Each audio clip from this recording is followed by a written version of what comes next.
Agora sim, é hora da nossa reportagem exclusiva da Tribuna do Povo.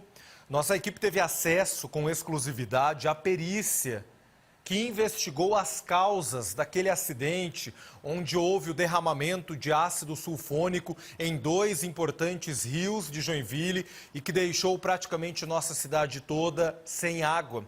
Os peritos tiveram aí acesso a alguns recursos para entender melhor exatamente como o acidente aconteceu. E a perícia, até aqui, chegou ao entendimento que o motorista da carreta poderia ter feito mais para evitar esse acidente. É o que você confere a partir de agora. Por que o caminhão não parou? Em entrevista ao Grupo ND, Valdoir Leges de Barros disse ter feito de tudo para frear o veículo carregado de ácido sulfônico. Puxei todos os freios, puxei estacionário, puxei da carreta e o freio de emergência, nenhum obedeceu. Aí eu pedi para Deus, bom, se tiver que ir vou eu não quero matar ninguém, e foi rápido. O caminhoneiro acreditou que uma falha no sistema de freios teria causado o acidente. Quando eu fiz a primeira curva para a direita, eu percebi que o freio estava com pouco ar.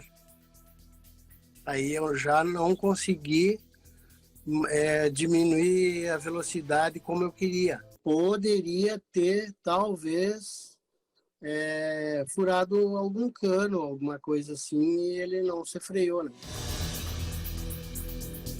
Para entender o que de fato aconteceu, nós acompanhamos com exclusividade o passo a passo da perícia. O desafio maior nesse tipo de caso é que, pela violência ali do sinistro, do acidente, acaba por destruir, por se perder muita coisa, né? Principalmente na parte do caminhão-trator, a parte frontal. Ali eram dois veículos, é um conjunto com caminhão-trator e um semi-reboque. O semi-reboque ficou até bem íntegro, só destruiu um pouco a frente dele. A porção média traseira estava inteira ainda. Só que o caminhão-trator, que é a parte responsável por acionar os freios e tal, ela foi severamente destruída no impacto, né?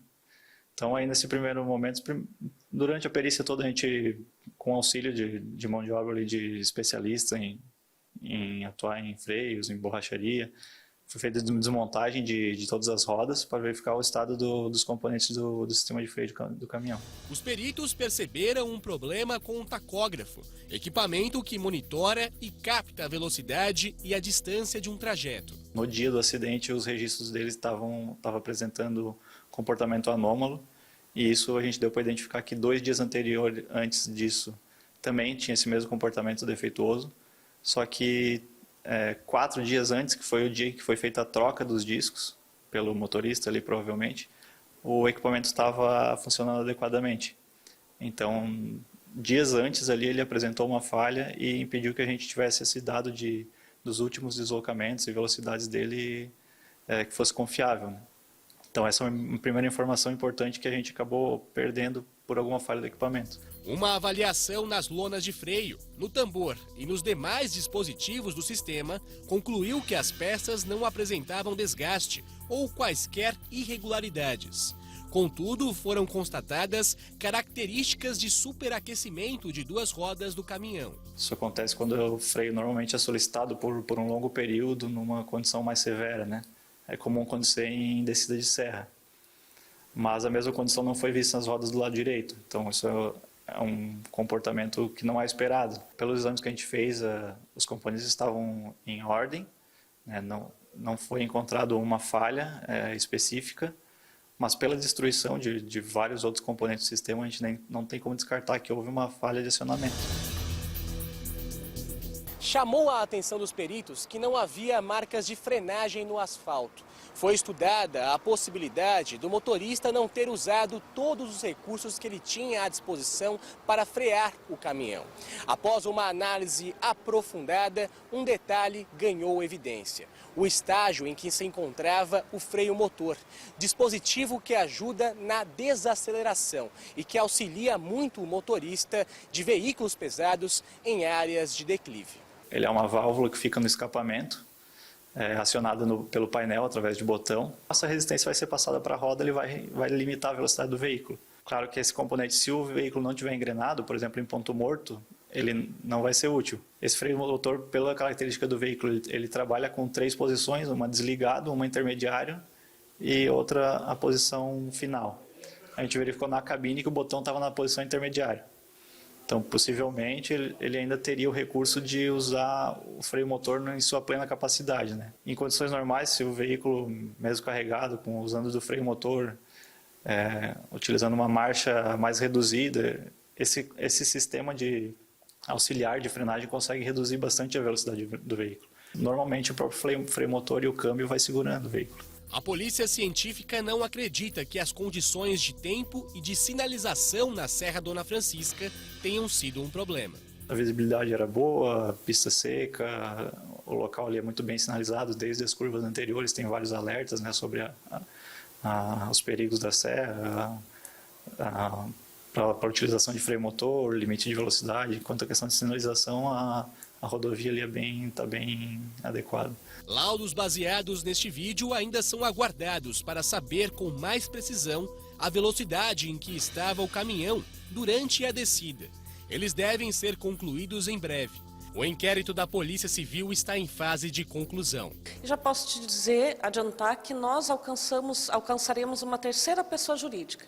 Então, temos a transportadora, temos o motorista e chegamos à conclusão, principalmente com base no trabalho da Polícia Científica, que cabe uma responsabilização também para a gerenciadora de risco. A Lei de Crimes Ambientais prevê uma série de medidas com relação às pessoas jurídicas, desde multa, suspensão da atividade, suspensão de recebimento de subsídios, encerramento das atividades. Então, isso vai ficar a cargo do judiciário, com a penalidade que vai ser aplicada, mas nós temos toda essa possibilidade de consequências.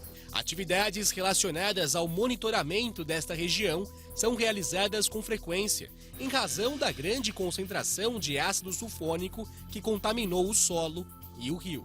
Ele é um produto biodegradável, né?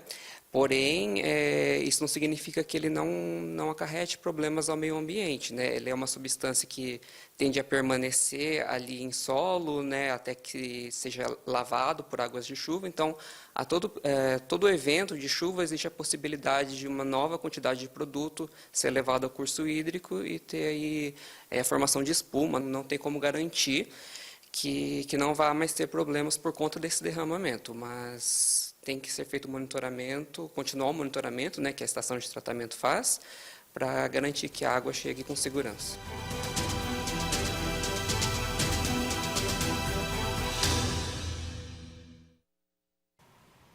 Matéria importantíssima para a gente entender em que fase estamos aí dessa investigação e com essa fala fundamental da Polícia Científica, deixando claro para a investigação que está sendo conduzida pela Polícia Civil de que o motorista da carreta que transportava o ácido sulfônico realmente poderia ter feito mais para evitar que esse acidente com tantos reflexos na nossa vida acontecesse. Poderia ter ali acionado um sistema de frenagem que poderia talvez evitar o acidente ou que poderia pelo menos amenizar os impactos, digamos assim, causados por esse acidente, porque com a velocidade que ele desceu ali na Serra Dona Francisca, ele foi parar já numa parte muito lá dentro da área de mata e esse avançar da carreta fez com que o produto químico conseguisse com muita rapidez atingir 2 importantes rios, um deles o Rio Seco, que aí foi levando o produto químico para frente, a ponto de causar o desabastecimento de água em praticamente toda a cidade de Joinville, como mostramos aqui na NDTV por dias. A angústia de moradores da cidade correndo para os mercados desesperados em busca de comprar água em litro, em garrafa, porque não se sabia por quanto tempo iria durar aquela situação. Então as pessoas desesperadas correram para os mercados em busca de água potável. Um período bem grave que vivemos aqui na cidade de Joinville, que foi notícia no país todo, e agora com essas atualizações exclusivas concedidas pela Polícia Científica à NDTV Record, indicando que a falha até aqui principal foi por parte realmente do motorista da carreta, que poderia ter tomado outra atitude para evitar esse acidente tão grave, mas que não tomou. E a Polícia Civil, claro, vai conduzir o inquérito policial para entender por que ele não